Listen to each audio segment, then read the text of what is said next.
Paz do Senhor. Irmãos, a palavra do Senhor Jesus em Salmo 139 nos mostra a onisciência e a onipresença de Deus.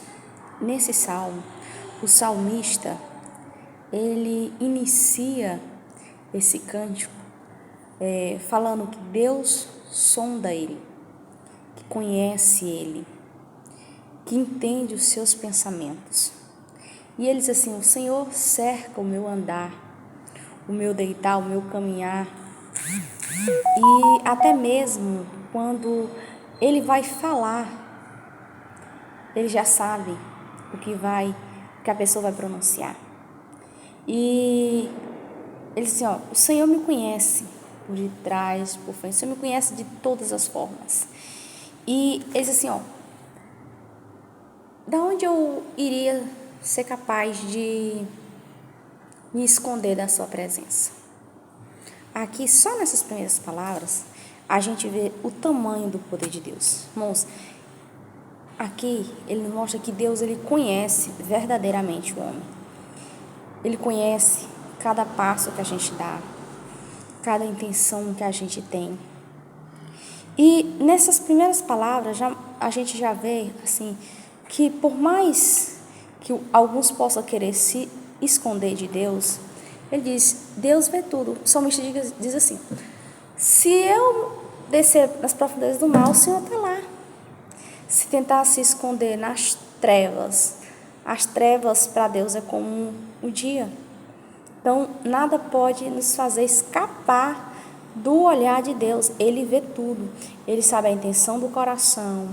Ele sabe o que a gente faz quando ninguém está vendo. Ele conhece tudo. E aqui ele diz assim: o Senhor ainda me sonda para conhecer o que está em mim.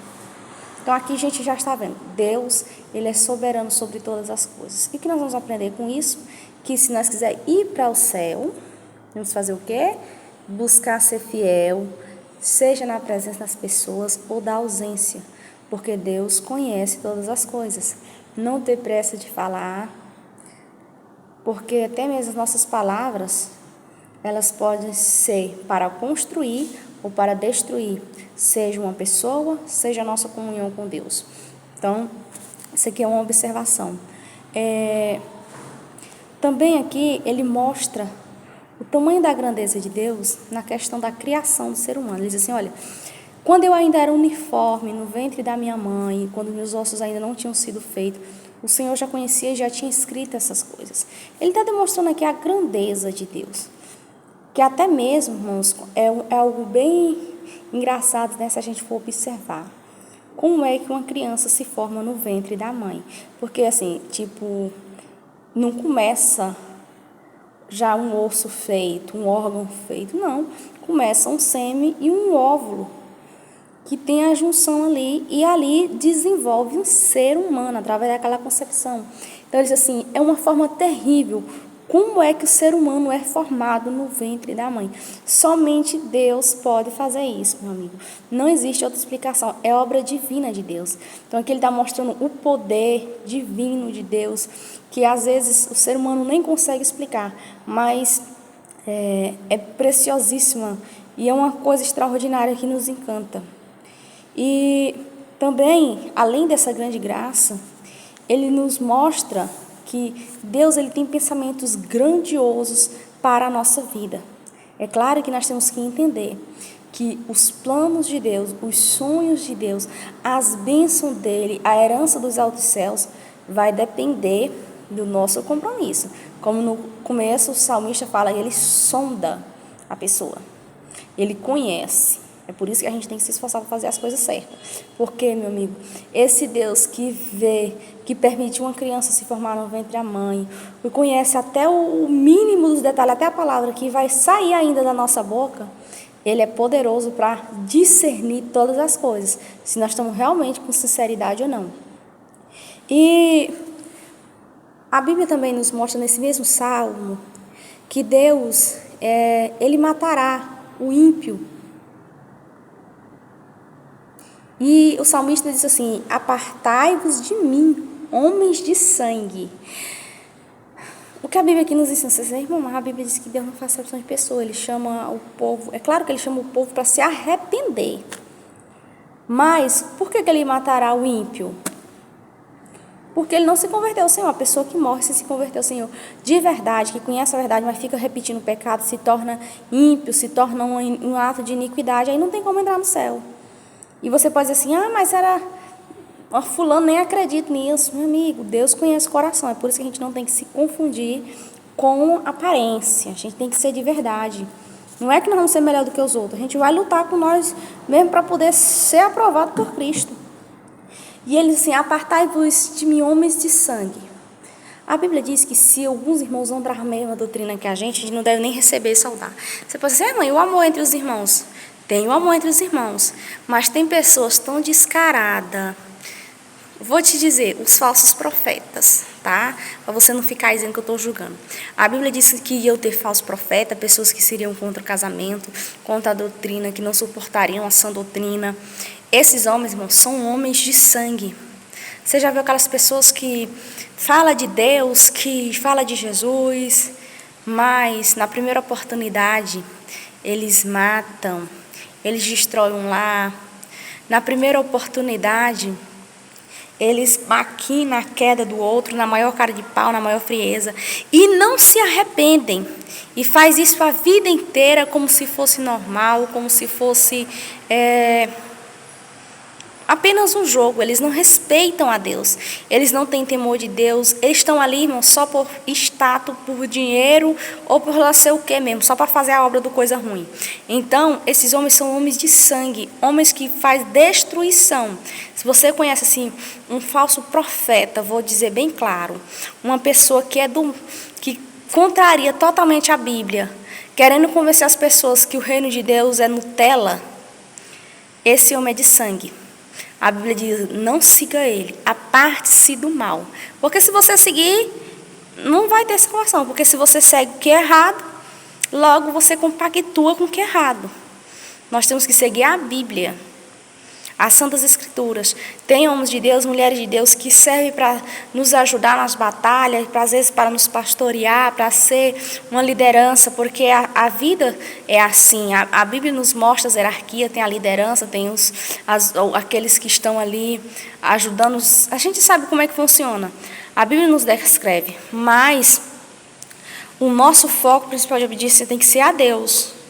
E se você conhecer um falso profeta, uma falsa profeta, alguém que não condiz, não vive a palavra de Deus, não siga, porque ele é homem de Deus, homem de sangue. E a Bíblia nos mostra que eles vão ser condenados, porque eles falam a maldade, eles se levantam contra o Senhor. E quem quer ir para o céu, por mais, irmão, que você não esteja 100% perfeito, se você quer ir para o céu, não se una com os tais. Não é que você vai estar matando eles. Você vai procurar se afastar dos corruptos. A Bíblia diz que a má companhia corrompe os bons costumes. Então, você já viu aquele negócio que de tanto você tá andando com uma pessoa que fala palavrão, às vezes você até odeia palavrão, com pouco você está falando palavrão, de tanto ouvir ali, hábito, virou costume, e quando você pensa que não, você está fazendo a mesma coisa. Então, é tipo isso aí, um exemplo, né? Então, o salmista assim, que aborrece aqueles que aborrecem o Senhor, de certo ele aborrece completamente e tem eles como inimigo. Se você tem alguém aí, meu amigo, que você conhece uma pessoa aí que vive lutando contra Deus, contra a família, contra a Bíblia, não siga as suas ideologias. Siga a Bíblia, siga Deus, siga o princípio que Deus ordenou da família para poder alcançar a graça de Deus. E uma coisa bem curiosa no final desse salmo, o salmista, a gente vê aqui que o salmista era uma pessoa crente, né? Assim, uma pessoa que temia a Deus. Eu não estou dizendo que a pessoa que teme a Deus, que luta para ir para o céu, ele nunca vai errar, porque infelizmente, às vezes você pode dar um tropicão, como a gente fala aqui, um deslize, mas o que a Bíblia diz? Se você venha a cometer alguma coisa, a Bíblia nos ensina que se converta e se arrependa de verdade. A gente vê isso em Davi. Davi pecou, mas ele fez um conserto de verdade, mudou a sua vida. se declarou mesmo culpado, porque a desgraça do mundo é essa, o povo erra e não quer reconhecer o seu erro, mas reconheça o seu erro, paga o seu preço, se humilhe e não faça mais, para você poder alcançar graça. E aqui nesse salmo, aqui, no final ele diz assim, sonda-me, ó Senhor, o meu coração e prova os meus pensamentos. Aqui é uma pessoa que se preocupa com o céu.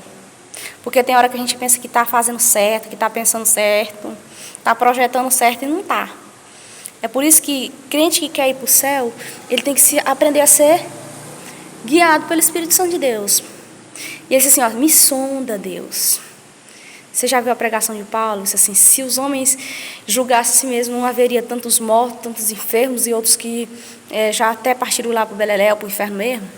Por quê? As pessoas às vezes querem só olhar a vida dos outros, não querem olhar a sua.